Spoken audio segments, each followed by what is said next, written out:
everyone! Good morning sa ating lahat. Ayan ang ating view for today. Ayan, umagang-umaga pero makulimlim ang ating panahon ngayon. Parang uulan siya. Ay, may ano siya, may kunting ano siya. May kunting ulan. Pero hindi masyado, ayan. So, ang ganda ng ating paligid. Marami ng bulaklak ang ang puno doon na kulay purple, ayan.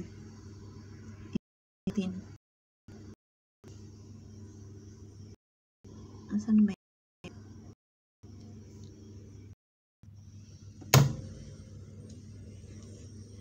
Hindi ko makita. Wait. Ako ay naglilinis ng Ay, ang mukha natin ang na-zoom. Ayan. Ako ay naglilinis ng bintana ngayon. Ayan. Ang ating baba. Linis mood tayo. Kaya tignan nyo na lang ang view natin dyan sa sa baba. Ayan. Tapusin ko lang to saglit. Ayan. Ako'y inuubo.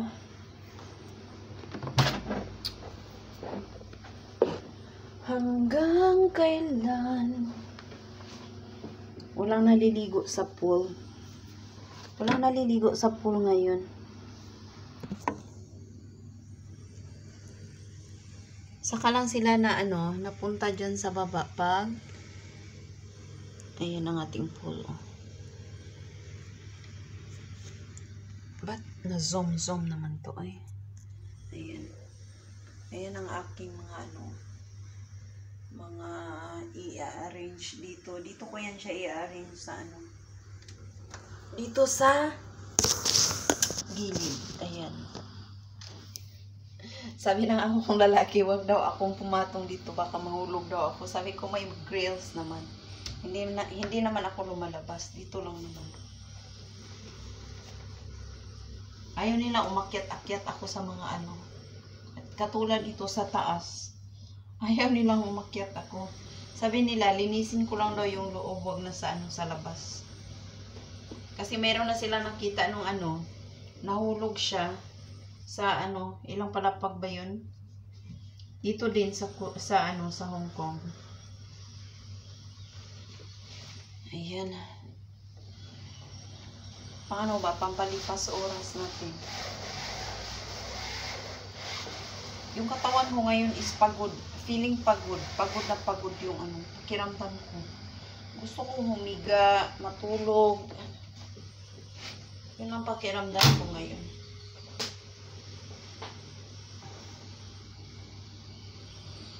Buti pa yung iba bukas magde-day off na. Ako minsan lang, ewan ko kung kailan ako ipapalabas ng amo ko. Ganon din naman, pag nag-day off ako, hindi ako makapagpahinga kasi sa labas mainit. Wala kang proper na higaan. Dito sana sa bahay kaso maingay. Maingay din yung mga alaga ko. Hindi rin ako makakatulog. Gusto ko yung yung peaceful na lugar. Yung makakatulog tayo. Ayan.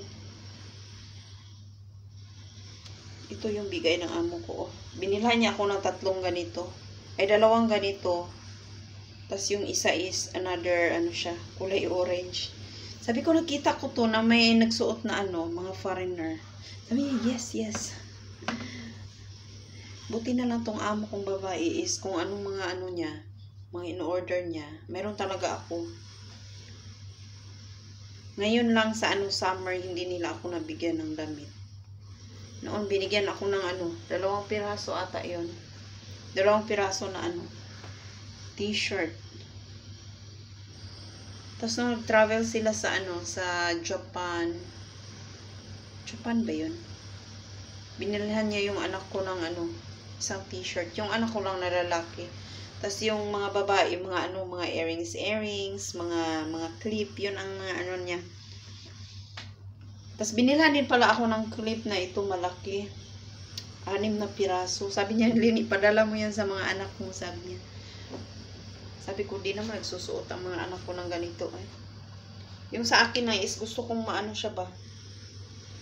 Makarest yung buhok ko sa sa tali. Kaya ginaganyan ko, kiniklip ko lang siya. Ayan, malinis na. I-dry ko lang to siya. Maalikabok na talaga sa taas. Ayun, oh. Grabe yung alikabok niya. Mga ano ba? Kita niyo ba yon sa salamin? Mga tilamsik ng ng ulan. Ngayon, hindi ko mabuksan yung yung bintana sa taas. Hindi ko siya mabuksan ba? Kasi nag-paint yung mga yung mga nagtatrabaho dito. Pinintahan nila yung mga naglalagay siguro sila ng mga mga stick. Nag-stick yung yung paint sa anong tawag doon sa bintana. Kaya hindi ko ma-open lahat ng bintana.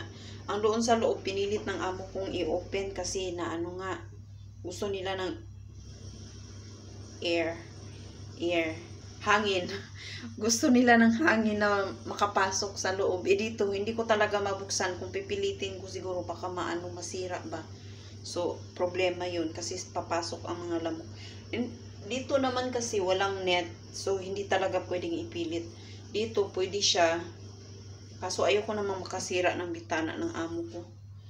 Pagsasabihin nila na kayo mag-open, itry nyo i-open para malinisan ko. Ang importante naman kasi sa kanila is yung yung malinis sa loob. Kahit nga hindi ako sorry. Nahulog ang mga ko. Gusto ko talagang i-open, kaso hindi siya talaga ma-open, oh. Nanggigigil ako, eh. Noon nung hindi pa sila nag-paint, nalilinisan ko pa to. Ngayon, mga ilang buwan na natapos yung pagpe-paint ni aray ko. Sakit mo na. Ayan.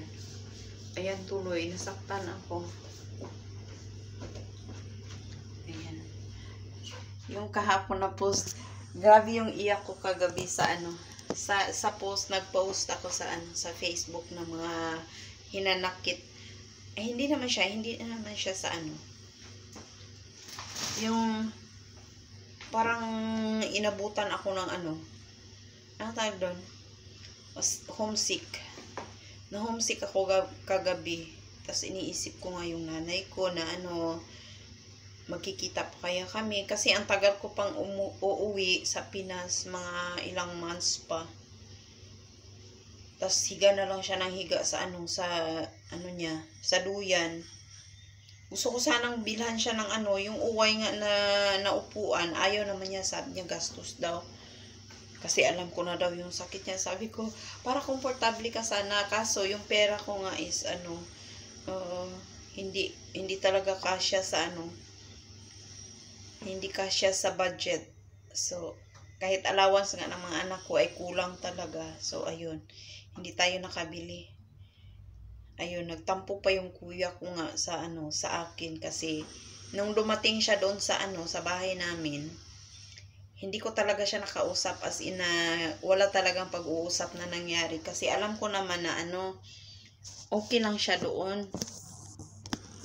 Ako wala naman akong problema na doon sila. Walang problema sa akin yun.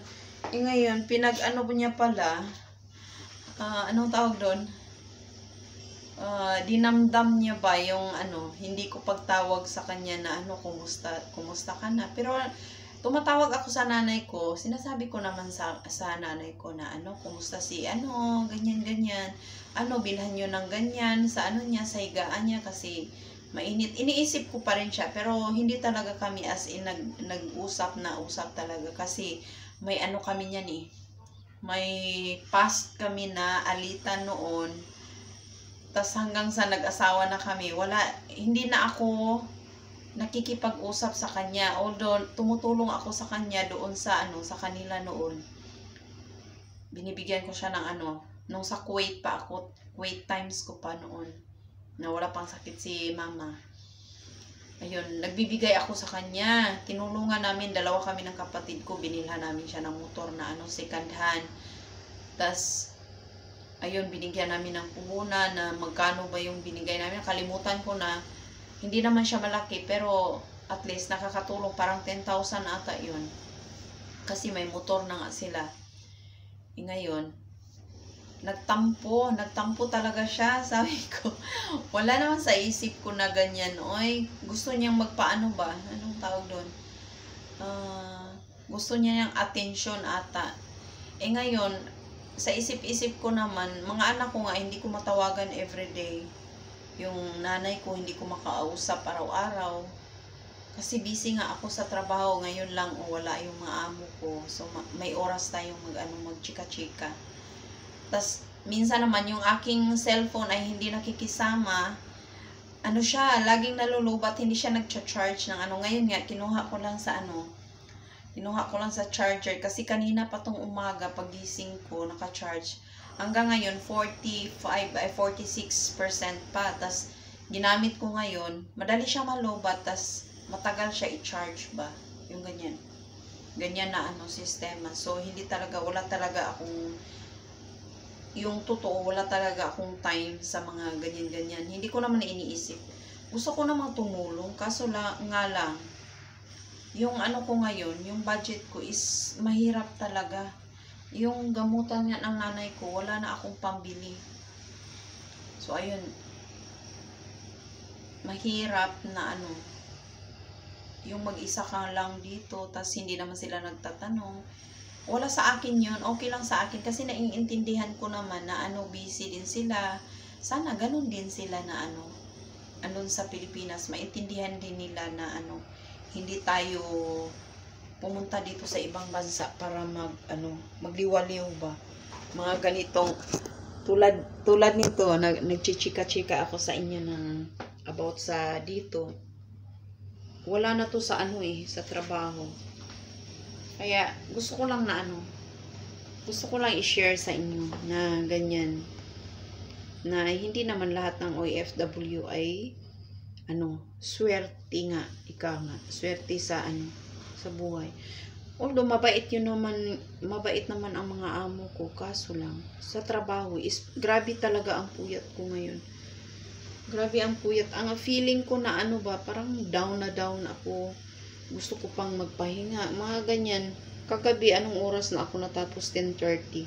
So, maliligo pa ako. Idadry ko pa yung buhok ko. Minsan nga, natutulog ako ng basa pa yung buhok ko kasi naantok na talaga ako. Tapos, hindi naman pwede na matutulog ako na walang ligo. Kasi yung ulo ko nga is puro pawis yan siya sa umaga hanggang gabi na yan. Minsan, hindi ako nakakatiis mga hapon, naliligo ako, tas kailangan pag akyat ko doon sa bed ko, kailangan maligo pa rin ako kasi ayokong, di ba may mga yung alaga ko, may mga insekto, ayoko namang umakyat doon sa taas.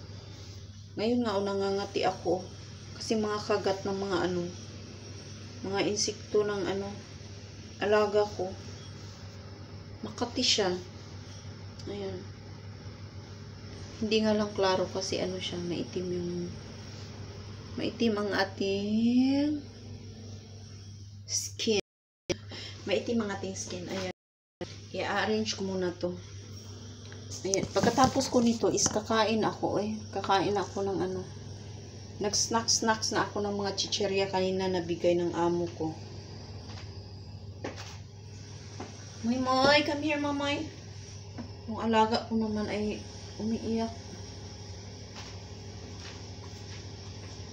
Ay, grabe. Feeling ko na super antok-antok ako ba?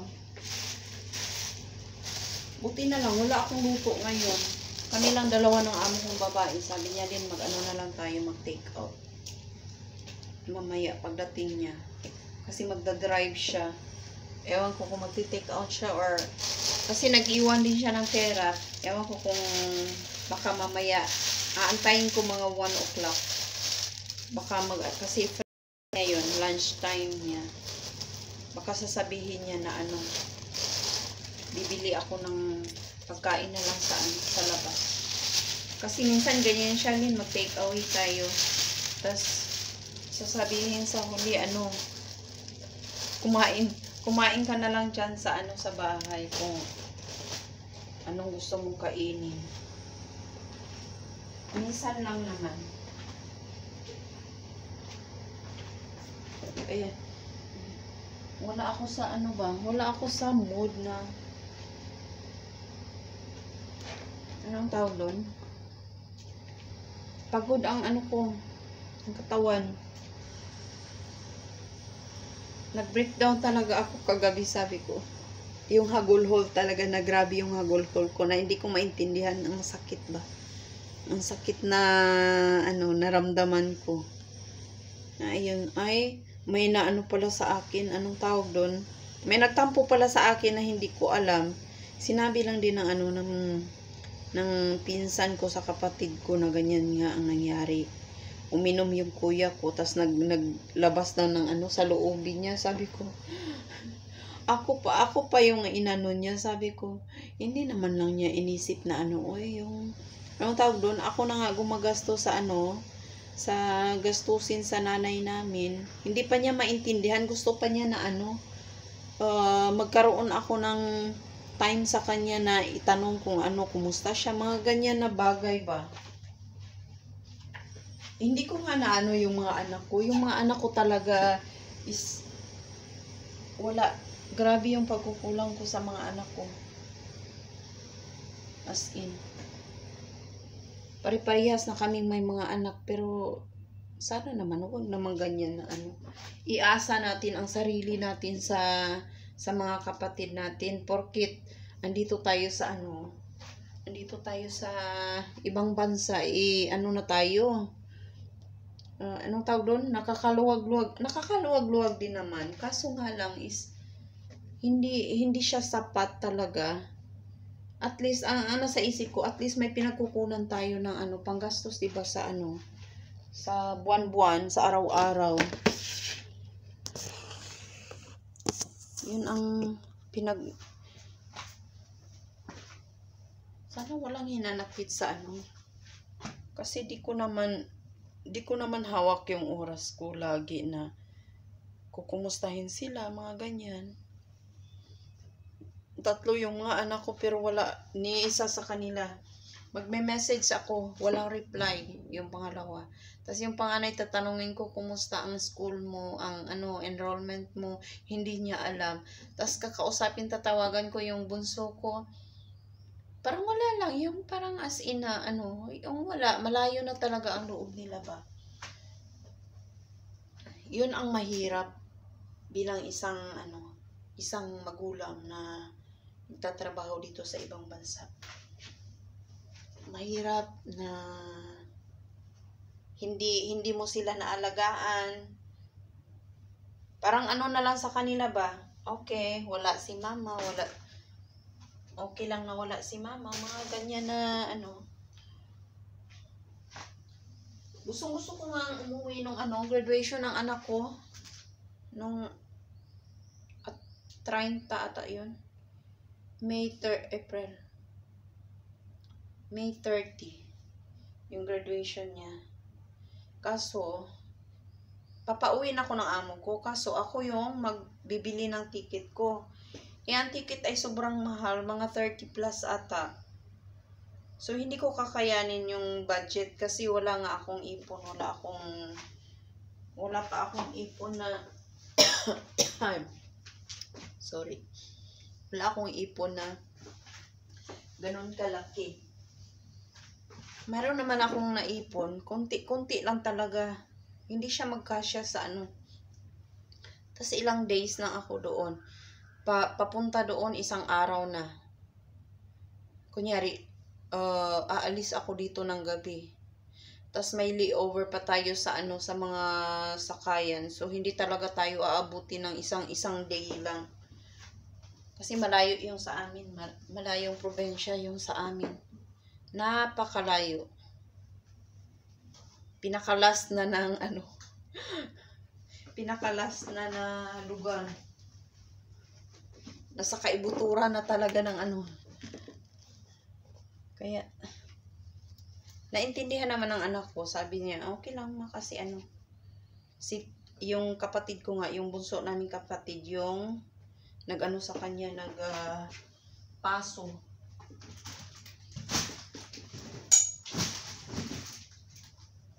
Ngayon, yun nga, marinig natin na iba pala, meron palang hinanakit yung mga kapamilya natin sa atin na hindi natin alam. Hindi naman ako galit sa kanila. Naintindihan ko naman kasi may ano din naman ako. May pagkukulang as kapatid, mga ganyan. Pero hindi naman sa lahat ng oras. Okay tayo sa ano, mga ganyang sitwasyon ba. Ayan, ang chika-chika ko ay humahaba na. Marami akong chika-chika, kaso nga lang, wala nanonood ng video ko. Pero okay lang din yan. No hard feelings naman tayo. Ako gumagawa ako ng video para may ano ako, may anong tawag doon? Pastime ba? May pastime ako, may makakausap ako, mga ganyan. Makakausap ako kahit sa ano, sa camera lang. Ayan.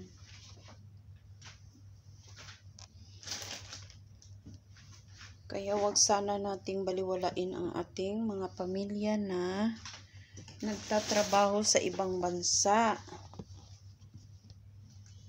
Dahil hindi sa lahat ng oras tayo ay okay. May mga pagkakataon din tayo na ano, may mga problema din tayo, mga iniisip, mga ganyan.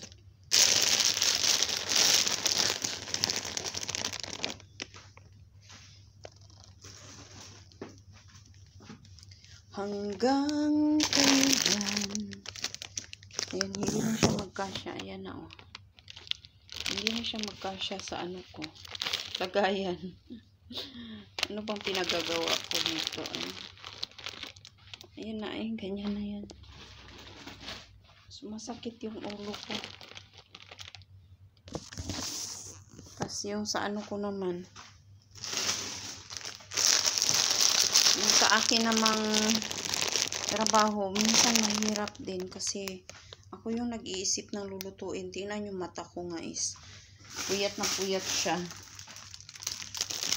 Hindi nila yun nakikita. Ang nakikita nila is masaya ka, na okay ka. So nagbago na ako. Mga ganyan na ano nila, mga iniisip nila sa'yo. Porket nakapag-abroad tayo, nagbago na tayo. Hindi po sa ganyan na ano, na system. Lagi ko namang iniisip pamilya ko. Kasi pamilya ko yun sila yung ano ko, yung lakas ko ba. Wala naman tayong ibang pupuntahan kundi yung ano natin, mga pamilya natin sa Pinas. Sila lang yung mga kakampi natin. Ako nga, nagpapasalamat ako nung na-realize ko na iniwan na ako ng asawa ko. Na-realize ko na nagpapasalamat ako na ganyan. Naiwan ako kasi may ano pala, may plano. May plano pala ang Panginoon sa atin na ganyan. Na unahin natin yung pamilya, mga ganyan. Na walang anong tawag doon, walang pipigil sa'yo, walang magsasabi sa'yo, ay, na lang, pamilya na lang lagi, mga ganyan-ganyan na ano. So, nagpapasalamat pa rin ako na ganyan ang nangyari sa amin na nagloko siya, iniwan kami, mga ganyan. Noon talaga parang hindi ko kaya, nagmamakaawa ako na hindi kami iwan. Pero nung na-realize ko na talaga na kaya ko palang mag-isa kahit kaya ko palang mabuhay na hindi nakaasa sa kanya. Ayun lang. Pero wala na akong hard feelings sa ngayon. okay na ako sa buhay ko na na tumutulong sa aking pamilya. Ayan, ang aking tapos na akong mamalansya. Pero may plansyahin pa ako doon sa sa labas. Hindi pa siya na-dry. Tapos ito, ibabalik ko. Ayan, thank you so much for watching, guys. Don't forget to like and subscribe to my channel and comment down below para ma-shoutout ko kayo. Ingat po tayo lagi and God bless us all. Bye! Ayan, ayaw.